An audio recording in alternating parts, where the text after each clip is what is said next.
أول يوم صيام، صداع، تعب، عطش، تركيز ضعيف. بس بعد كام يوم فجأة تحس إنك تمام. هو إيه اللي حصل لجسمك؟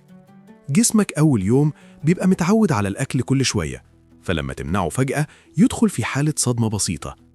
مستوى السكر بينخفض والجسم بيبدأ يدور على مصدر طاقة بديل.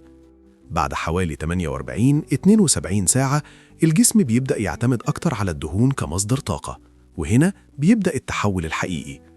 بالمناسبة، أنت بتحس بالتحسن بعد كام يوم صيام؟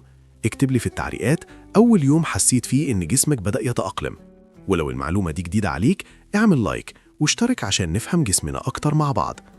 الجسم بيبدأ ينتج حاجة اسمها كيتونات، دي مصدر طاقة نظيف وثابت وبيخليك تحس بتركيز أحسن. كمان هرمونات الجوع والعطش بتبدأ تتظبط وإشارات المخ بتبقى أهدى من أول يوم. عشان كده بعد 3 أيام تحس بطاقة مستقرة من غير الهبوط الحاد اللي كان بيحصل لك. بس لو كل يوم بتفطر أكل تقيل وسكر زيادة هتبوظ عملية التأقلم وترجع لنقطة الصفر. يعني التعب أول يوم ده طبيعي، بس جسمك أذكى مما تتخيل، بس اديله فرصة يثبت لك. معلومة بسيطة بس فايدتها كبيرة.